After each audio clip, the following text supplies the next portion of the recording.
Cada vez mais próximo da eleição dos Estados Unidos, Trump aumenta o tom contra os imigrantes e promete fazer a maior política de deportação de imigrantes da história dos Estados Unidos. Começando por Springfield, Ohio, que deu toda aquela polêmica em relação aos imigrantes estarem comendo animais e tal, e também em Aurora, cidadezinha do Colorado. Será que, de fato, pessoal, isso reverte em votos para o Trump? Falar um pouquinho também sobre toda a polêmica, sendo que algumas mídias, como The Guardian, já asseguram os mísseis de longo alcance, Storm Shadow, Scalp, os Ataque-MS, por exemplo, já estão garantidos para a Ucrânia. Isso pode reverberar, segundo palavras do Putin, em um ataque nuclear contra o Ocidente, ou contra os Estados Unidos, ou contra a Ucrânia. Enquanto a gente tem, por exemplo, Biden falando que não se importa muito, a gente tem, por exemplo, John Kirby alegando que o Biden compartilha ali com os membros que quer fazer de tudo para evitar uma terceira guerra mundial. Enquanto isso, galera, nos Estados Unidos, como será que está a questão? Porque enquanto a gente tem Trump e Vance alegando uma proposta de paz que o Zelensky não vai gostar muito, a gente tem Biden e Kamala Harris cada vez mais dispostos a armar a Ucrânia. Para finalizar, pessoal, falar um pouquinho também sobre a questão do Shoigu, que é um dos responsáveis pela defesa da Rússia e que nesse momento está na Coreia do Norte, mostrando como a bipolaridade, como a disputa, a rivalidade entre o eixo oriental e ocidental está cada vez maior. Se vocês querem entender um pouco mais sobre esses assuntos, e muito mais também sobre geografia, geopolítica, atualidades, política, polêmicas, enfim, tudo para você se manter sempre bem atualizado, já se inscreve no canal, deixa seu like e compartilha esse vídeo, que o professor Ricardo conto muito com a sua ajuda. Belezinha? Pessoal, para quem não me segue no Instagram, @prof_Ricardo Marcílio, e eu tenho um pedido bem especial para você, galera, que é votar em mim no Prêmio Best. Tô concorrendo na categoria de maior influenciador da educação em 2024 e conto muito com o seu apoio para ganhar esse prêmio. Tamo junto, pessoal. Vota lá, hein? Rapidinho, ó. Você vai apoiar bastante esse querido professor que vos fala. Belezinha? Então, bora lá pro vídeo, pessoal. Seguinte. Como eu falei para vocês na introdução, de fato, a gente teve o Trump adotando algumas medidas um pouco polêmicas, nos últimos dias, como, por exemplo, anunciando que não vai participar do próximo debate eleitoral. A gente percebe que, pelas pesquisas de informação, tudo tal, a Kamala Harris saiu a grande vencedora, tá? Mas o Trump alega que ele não vai participar do próximo debate porque tudo que já tinha que ser discutido já foi, e também porque a Kamala Harris foi derrotada. E como ela está pedindo um novo debate, é porque, na verdade, ela gostaria de uma revanche. Cara, na prática, né, a gente sabe que o Trump, ele criticou bastante os mediadores, falando que foi 3 contra 1, porque os mediadores também estavam contra ele, já que ficavam interrompendo a todo momento e tal. Mas acho, né, que o Trump, ele não é inocente, ele sabe que, enfim, a Kamala Harris aumentou um pouquinho a diferença depois do debate eleitoral, enfim, ela saiu melhor. Então anunciou que não vai participar do próximo debate. E mais, galera, a gente teve declarações que eu coloquei para vocês ontem do Vance, colocando que o Trump pensa numa proposta de paz, e que essa proposta de paz seria parar com o financiamento à Ucrânia, enquanto o Zelensky não finaliza a guerra, e obrigar o Zelensky a negociar, cedendo ali próximo de 20% do território. Que, galera, convenhamos, é o território hoje que a Rússia invadiu, né? Ou seja, todas as posições de Donetsk, Lugansk e tal. Então, aparentemente, a proposta do Trump é obrigar o Zelensky a negociar, tendo perdido os territórios. Agora ele falou, galera, muito mais, né, talvez uma das principais fragilidades dos democratas, porque o governo democrata do Biden e da Kamala Harris, eles têm duas principais fragilidades, dois principais problemas, que é a questão da economia. De fato, a gente teve uma inflação gigantesca, o aumento da dívida pública, o American Rescue Plan feito pelo Biden. Se por um lado, galera, promoveu, né, uma queda do desemprego, um desemprego não tão grande assim nos Estados Unidos, mesmo no momento pós-pandemia, trouxe também o risco da inflação de volta, o aumento dos juros. Para um mercado americano que costuma pegar muito crédito, financiar demais, é claro que isso trava a economia americana. E também a inflação começou a aumentar. E a questão dos imigrantes, sendo que isso talvez para Kamala Harris seja o pior, porque ela foi nomeada pelo Biden não para fazer política, claro, de controle de fronteira, mas para tentar estabelecer relações diplomáticas com os países da América Central para evitar que o México na América Central, né? Mas além do México e da América do Norte, alguns outros países da América Central, para tentar fazer políticas locais, para evitar que as pessoas saiam e vão para os Estados Unidos. O Trump, ele batendo muito nisso, ele tá falando, galera, que ele ia fazer uma política de deportação em massa em Ohio, em Springfield. Professor, Springfield não é o nome daquela cidade dos Simpsons? Sim, né?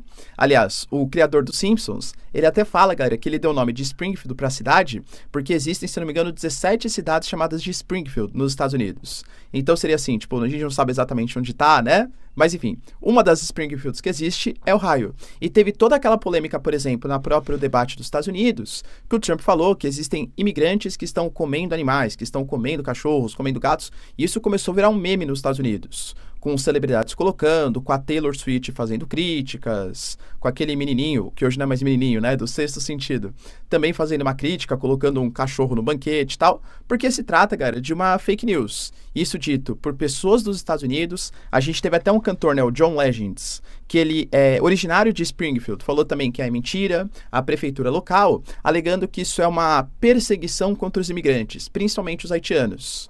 O Trump também falou de política de deportação em massa em Aurora, que é uma cidade do Colorado, que, segundo ele, existem gangues de venezuelanos de AR-15 na mão que estão atuando contra os cidadãos americanos.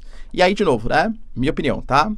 Eu acho que o Trump bater na questão do controle da migração, isso é muito importante, porque foi uma falha do governo democrata. Aumentou demais, principalmente na fronteira sul, né, claro, dos Estados Unidos.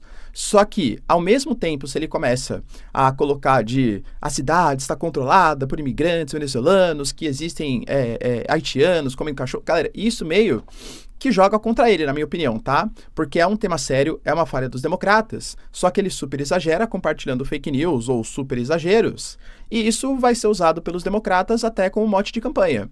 E o Trump, ele falou, tá? Olha, os Estados Unidos está inundado de imigrantes ilegais, vindo de prisões, instituições mentais e asilos. Eles estão cometendo violências sexuais, né, tá? Roubando empregos dos hispânicos e dos afro-americanos. O Biden, vendo isso, falou, olha, isso é um preconceito do Trump e a perseguição contra os imigrantes haitianos tem que parar. Entende? Ele parece o lado mais sensato da história, mesmo não conseguindo ou tendo aberto, né, demais a fronteira sul dos Estados Unidos. Professor, quer dizer então que os republicanos vão fazer essa política de deportação em massa? Muito possivelmente, caso o Trump seja eleito, sim, pelo menos na promessa de campanha. Lembrando que isso é uma coisa que não pertence ao Partido Republicano. É quase uma coisa de Estado americano. É que o Biden foi um pouco diferente, vamos colocar assim, tá? Por exemplo, a gente teve na década de 90 uma outra grande política de deportação e até mesmo a construção do muro. O início da construção do muro foi feito pelo Bill Clinton, galera, que é um tradicional político aí democrata, entende? Então essa questão do combate aos imigrantes, principalmente os legais, claro, não é uma coisa do governo tal, é muito mais uma coisa de Estado dos Estados Unidos.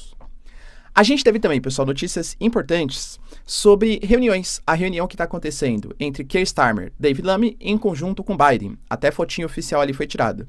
Eles anunciaram que a reunião não era para tratar somente sobre a Ucrânia, mas também sobre o Mar da China Meridional, tensões no Oriente Médio, tensões na Ásia, mas é claro que a grande preocupação, o grande mote, eles vão falar publicamente, está acerca da decisão de ceder os mísseis de longo alcance, ou seja, os ataques MS dos Estados Unidos, o Storm Shadow do Reino Unido e o similar francês, que é o míssil Scalp, para os ucranianos. Esses mísseis sendo cedidos, eles mudam completamente o campo de batalha, porque a gente está falando de equipamentos que vão deixar de ser utilizados como equipamentos de defesa, que até então era o que o Ocidente garantia que estava dando, para ser equipamento de ataque. Ou seja, eu vou atacar até 300, 400, 500 quilômetros, depende da tecnologia, né, do míssil que vai ser cedido, no solo russo, pegando no Kremlin, em Moscou, em bases militares importantes. Ou seja, é claro que isso muda o patamar. E o Putin falou sobre isso. Inclusive colocou, galera, isso em junho, tá? Não é tão recente assim. Ele colocou que caso o Ocidente autorizasse esses mísseis, ele primeiro ia melhorar muito a sua defesa aérea e em segundo, ele ia fazer, bom, já que o Ocidente está armando a Ucrânia, que é meu inimigo, eu também vou armar inimigos do Ocidente. Ou seja, possivelmente colocando mísseis de longo alcance em Cuba, talvez, sei lá, na Venezuela ou qualquer inimigo geopolítico dos Estados Unidos. Ou seja, ele sentiria vontade para fazer isso.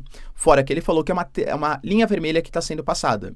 E ele fez o Peskov, que é o porta-voz, falar sobre isso, o Sergei Lavrov, ministro das Relações Exteriores, falar sobre isso, e o Putin, no final, também falou sobre isso. Ou seja, é uma ameaça que deve ser levada a sério.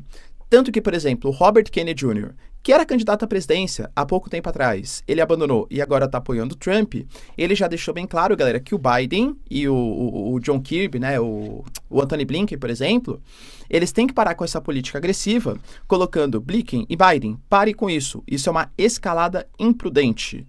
Enquanto isso, as informações que rondam, tudo é muito, né, galera?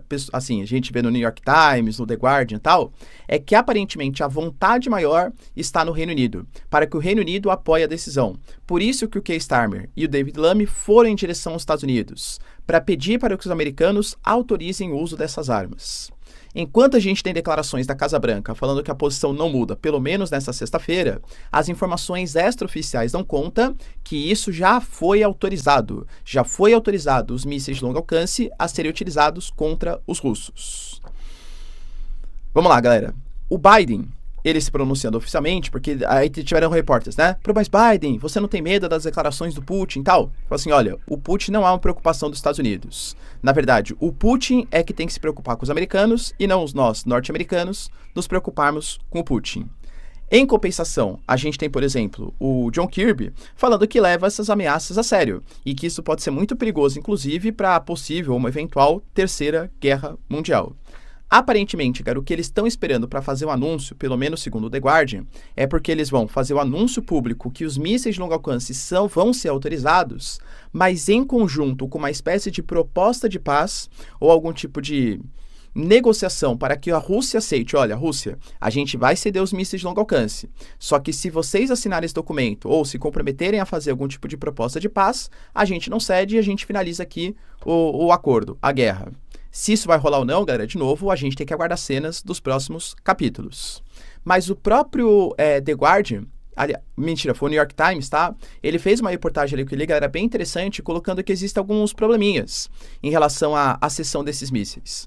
Porque quando a gente fala que os mísseis Ataque-MS, Scalp ou Storm Shadow vão ser cedidos, parece que a gente está cedendo milhares, né, dezenas... Galera, é caro isso aí, né? É caro, a logística para uso não é tão simples, precisa, né, de toda uma logística de inteligência que tem que ser controlada por membros da OTAN com satélites dos países ocidentais para saber os pontos de ataque, então tem que ter uma interferência muito grande e é muito custoso e muito arriscado para o Ocidente. Então a pergunta que fica é, será que a Ucrânia, mesmo com esses mísseis de longo alcance autorizados, teria tantos assim para conseguir fazer diferença no campo de batalha? Outro ponto, como o preço é extremamente elevado, a gente, se fizer uma comparação com os drones que estão sendo utilizados pela Ucrânia, alguns deles estão tendo grande sucesso. Será que não valeria a pena converter todo esse valor dos mísseis de longo alcance para drones? Ia ser menos arriscado, convenhamos assim, com tecnologia própria da Ucrânia e muito mais efetivo? São questões que o próprio New York Times coloca, tá? A gente vai ter que aguardar um pouco mais cenas dos próximos capítulos para saber de fato a deliberação. E aliás, né, qual vai ser a resposta da Rússia? Porque, convenhamos, se fez essa ameaça por meio de 3 membros, inclusive o presidente, falando que é uma linha vermelha e que vai ter consequências sérias, a guerra muda de patamar, há um risco nuclear, vai ter que cumprir, se o Ocidente cumprir com a sua palavra também, dos mísseis de longo alcance. E enquanto isso, cara, a gente tem também o Shoigu, que é o responsável pela defesa da Rússia, tá lá na Coreia do Norte, negociando com Kim Jong-un. A gente não sabe exatamente o que é, mas segundo palavras do Shoigu, são acordos militares profundos.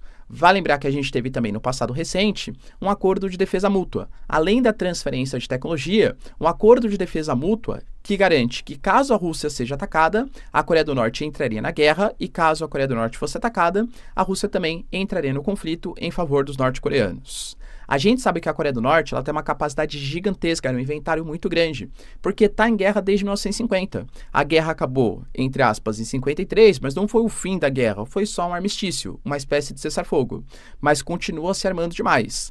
Talvez faltem tecnologias mais importantes. A gente teve ontem, por exemplo, Kim Jong-un divulgando fotos ali dele em espaços de enriquecimento de urânio, falando que no futuro próximo ele vai aumentar a produção de armas nucleares da Coreia do Norte. Talvez essa visita do Shoigu esteja justamente nisso. Pegar munições, equipamentos que estão sobrando aos montes na Coreia do Norte para serem utilizados no campo de batalha pela Rússia e a Rússia auxiliar os norte-coreanos na questão do programa nuclear e até mesmo, por exemplo, satélites, como os satélites espiões que os russos ajudaram.